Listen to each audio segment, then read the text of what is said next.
Hello, everybody. So today we're going to be picking up in Numbers chapter 31 and reading through chapter 34. So here we go. We'll go ahead and get started.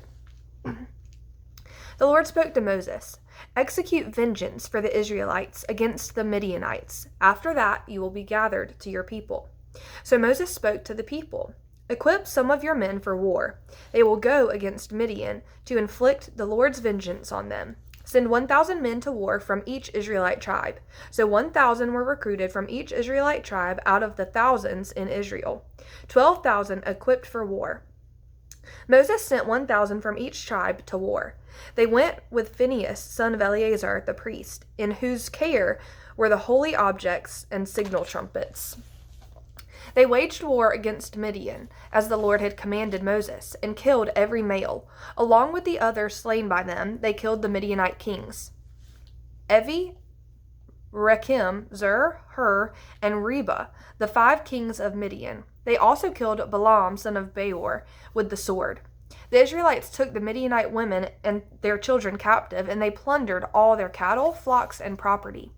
Then they burned all the cities where the Midianites lived, as well as all their encampments, and took away all the spoils of war and the captives, both man and beast. They brought prisoners, animals, and spoils of war to Moses, Eleazar the priest, and the Israelite community at the camp on the plains of Moab by the Jordan, across from Jericho. Moses, Eleazar the priest, and all the leaders of the community went to meet them outside the camp. But Moses became furious with the officers, the commanders of thousands and commanders of hundreds, who were returning from the military campaign. "Have you let every female live?" he asked. Yet they are the ones who, at Balaam's advice, incited the Israelites to unfaithfulness against the Lord in the Peor incident, so that the plague came against the Lord's community. So now, kill all the male children and kill every woman who has had sexual relations with a man, but keep alive for yourselves all the young females who have not had sexual relations. You are to remain outside the camp for 7 days. All of you and your prisoners who have killed a person or touched the dead are to purify yourselves on the 3rd day and the 7th day. Also, purify everything: garments, leather goods, things made of goat hair, and every article of wood. Then Eleazar the priest said to the soldiers who had gone to battle, "This is the legal statute the Lord commanded Moses. Only the gold, silver, bronze, iron, tin, and lead, everything that can withstand fire. You are to pass through fire, and it will be clean. It must still be purified with the purification water. Anything that cannot withstand fire, pass through the water. On the 7th day, wash your clothes, and you will be clean. After that, you may enter the camp." The Lord told Moses, "You, Eleazar the priest, and the family leaders of the community are to take account of what was captured, man and beast. Then divide the captives between the troops who went out to war and the entire community. Set aside a tribute for the Lord from what belongs to the fighting men who went out to war. 1 out of every 500 humans, cattle, donkeys, sheep, and goats. Take the tribute from their half and give it to Eleazar the priest as a contribution to the Lord. From the Israelites' half, take 1 out of every 50 from the people, cattle, donkey, sheep, and goats, all the livestock, and give them to the Levites who perform the duties of the Lord's tabernacle." So Moses and Eleazar the priest did as the Lord commanded Moses. The captives remaining from the plunder the army had taken totaled 675,000 sheep and goats, 72,000 cattle, 61,000 donkeys, and 32,000 people, all the females who had not had sexual relations with a man. The half portion for those who went out to war numbered 337,500 sheep and goats, and their tribute to the Lord was 675 from the sheep and goats. From the 36,000 cattle, the tribute to the Lord was 72. From the 30,500 donkeys, the tribute to the Lord was 61. From the 16,000 people, the tribute to the Lord was 32 people. Moses gave the tribute to Eleazar the priest as a contribution for the Lord, as the Lord commanded Moses. From the Israelites' half, which Moses separated from the men who fought, the community's half was 337,500 sheep and goats, 36,000 cattle, 30,500 donkeys, and 16,000 people. Moses took one out of every 50, selected from the people and the livestock from the Israelites' half. He gave them to the Levites, who performed the duties of the Lord's tabernacle, as the Lord had commanded him. The officers who were over the thousands of the army, the commanders of thousands and of hundreds, approached Moses and told him, "Your servants have taken a census of the fighting men under our command, and not one of us is missing. So we have presented to the Lord an offering of the gold articles each man found, armlets, bracelets, rings, earrings, and necklaces, to make atonement for ourselves before the Lord." Moses and Eleazar the priest received from them all the articles made out of gold, all the gold of the contribution they offered to the Lord, from the commanders of thousands and of hundreds, was 420 pounds. Each of the soldiers had taken plunder for himself. Moses and Eleazar the priest received the gold from the commanders of thousands and of hundreds, and brought it to the tent of meeting as a memorial for the Israelites before the Lord. The Reubenites and Gadites had a very large number of livestock. When they surveyed the land of Jazer and Gilead, they saw that the region was a good one for livestock. So the Gadites and Reubenites came to Moses, Eleazar the priest, and the leaders of the community, and said, "The territory of Ataroth, Dibon, Jazer, Nimrah, Heshbon, Elilah, Sebam, Nebo, and Beon, which the Lord struck down before the community of Israel, is good land for livestock, and your servants own livestock." They said, "If we have found favor in your sight, let this land be given to your servants as a possession. Don't make us cross the Jordan." But Moses asked the Gadites and Reubenites, "Should your brothers go to war while you stay here? Why are you discouraging the Israelites from crossing into the land the Lord has given them? That's what your fathers did when I sent them from Kadesh Barnea to see the land. After they went up as far as the Eshcol Valley, and saw the land, they discouraged the Israelites from entering the land the Lord had given them. So the Lord's anger burned that day, and he swore an oath, because they did not follow me completely. None of the men 20 years old or more who came up from Egypt will see the land I swore to give Abraham, Isaac, and Jacob. None except Caleb son of Jephunneh and the Kizite, and Joshua son of Nun, because they did follow the Lord completely." The Lord's anger burned against Israel, and he made them wander in the wilderness 40 years, until the whole generation that had done what was evil in the Lord's sight was gone. And here you, abroad of sinners, stand in your father's place, adding even more to the Lord's burning anger against Israel. If you turn back from following him, he will once again leave his people in the wilderness, and you will destroy all of them. Then they approached him and said, "We want to build sheepfolds here for our livestock and cities for our dependents. But we will arm ourselves and be ready to go ahead of the Israelites until we have brought them into their place. Meanwhile, our dependents will remain in the fortified cities because of the inhabitants of the land. We will not return to our homes until each of the Israelites has taken possession of his inheritance. Yet we will not have an inheritance with them across the Jordan and beyond, because our inheritance will be across the Jordan to the east." Moses replied to them, "If you do this, if you arm yourselves for battle before the Lord, and every one of you armed men cross the Jordan before the Lord until he has driven his enemies from his presence, and the land is subdued before the Lord, afterward you may return and be free from obligation to the Lord and to Israel, and this land will belong to you as a possession before the Lord. But if you don't do this, you will certainly sin against the Lord. Be sure your sin will catch up with you. Build cities for your dependents and folds for your flocks, but do what you have promised."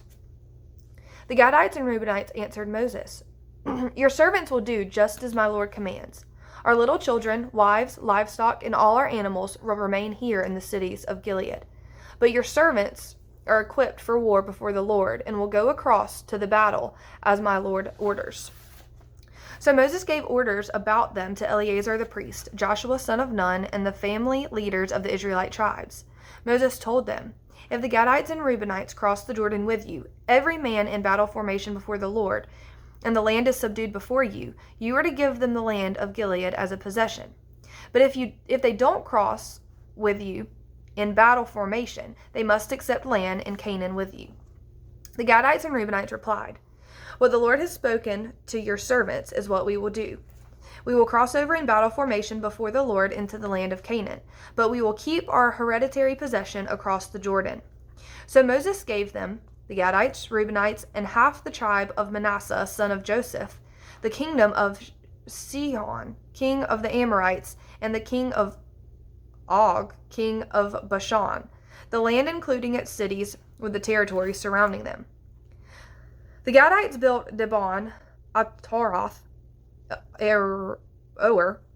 Atroth, Shopon, Jazer, Jogbehah, Beth Niram, and Beth Haran as fortified cities, and built sheepfolds. The Reubenites built Heshbon, Elilah, Kiriathaim, as well as Nebo and Baalmeon, whose names were changed, and Sibmah. They gave names to the cities they rebuilt. The descendants of Machir, son of Manasseh, went to Gilead, captured it, and drove out the Amorites who were there. So Moses gave Gilead to the clan of Machir, son of Manasseh, and they settled in it. Jair, a descendant of Manasseh, went and captured their villages, which he renamed Jair's villages. Noba went and captured Kenath with its villages, and called it Nobah after his own name. These were the stages of the Israelites' journey when they went out of the land of Egypt by their military divisions under the leadership of Moses and Aaron. At the Lord's command, Moses wrote down the starting points for the stages of their journey. These are the stages listed by their starting points. They departed from Ramesses in the first month on the 15th day of the month. On the day after the Passover, the Israelites went out triumphantly in the sight of all the Egyptians. Meanwhile, the Egyptians were bearing every firstborn male the Lord had struck down among them, for the Lord had executed judgment against their gods. The Israelites departed from Ramesses and camped at Succoth. They departed from Succoth and encamped at Etham, which is on the edge of the wilderness. They departed from Etham and turned back to Pi-hahiroth, which faces Baal-zephon, and they camped before Migdal. They departed from Pi-hahiroth and crossed through the middle of the sea into the wilderness. They took a 3-day journey into the wilderness of Etham and camped at Merah. They departed from there and came to Elim. There were 12 springs of water and 70 date palms at Elim, so they camped there. They departed from there and camped by the Red Sea. They departed from the Red Sea and camped in the wilderness of Sin. They departed from the wilderness of Sin and camped at Dophkah. They departed from Dophkah and camped at Elush. They departed from there and camped at Rephidim, where there was no water for the people to drink. They departed from there and camped in the wilderness of Sinai. They departed from the wilderness of Sinai and camped at Kibroth Hattava.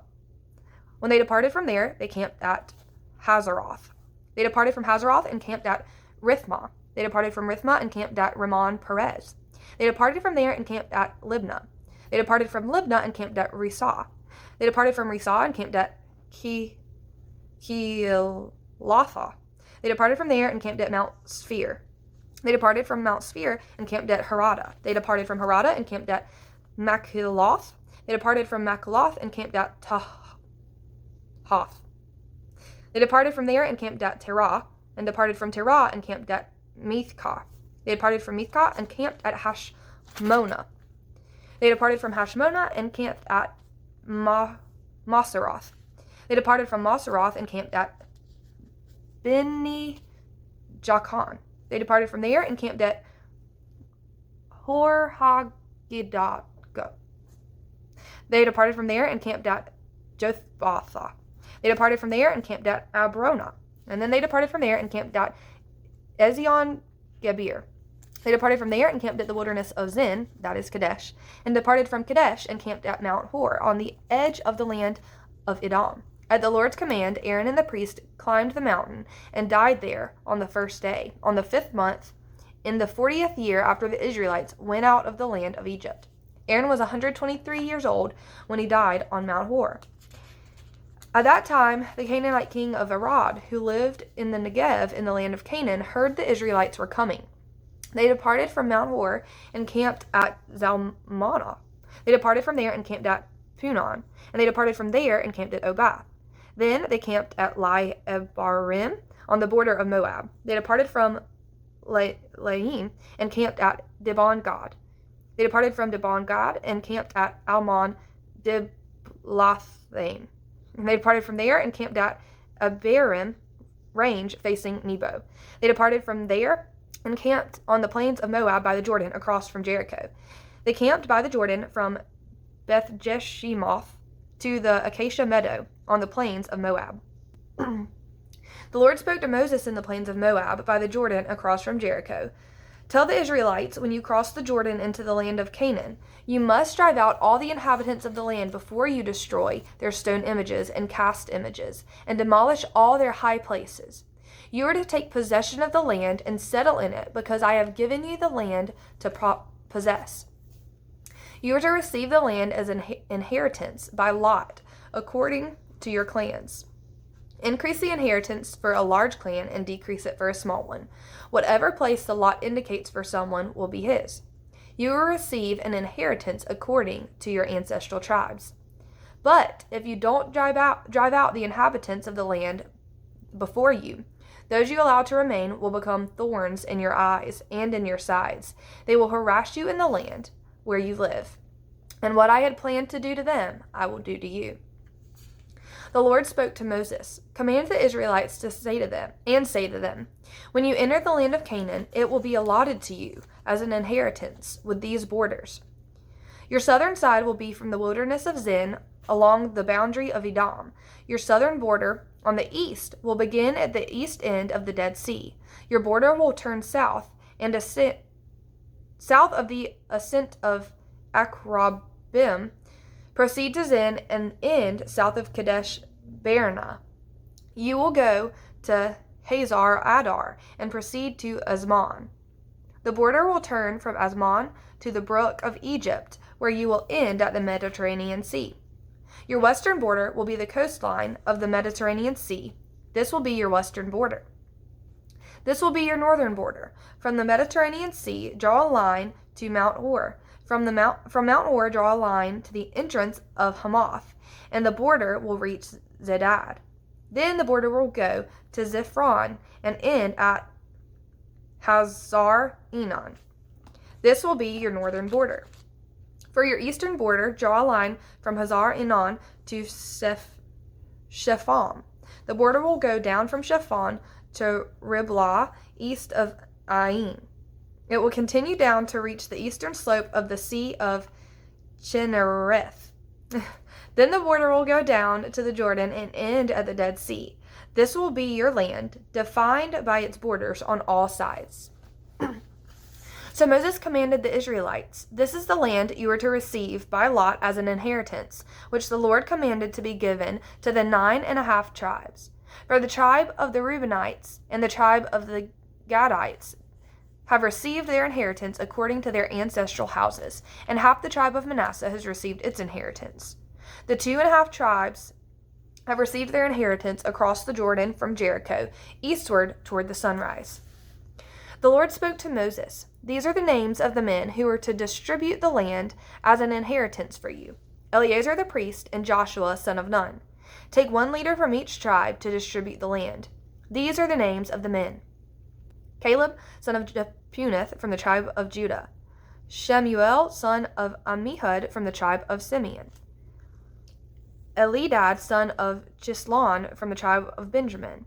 Buki, son of Jogli, a leader from the tribe of Dan. From the sons of Joseph, Haniel, son of Ephod, a leader from the tribe of Manasseh. Kemuel, son of Shiftan, a leader from the tribe of Ephraim. Eli Zephon, son of Pernach, a leader from the tribe of Zebulun. Paltiel, son of Azan, a leader from the tribe of Issachar. Ehud, son of Shelami, a leader from the tribe of Asher. Pedahil, son of Ammihud, a leader from the tribe of Naphtali.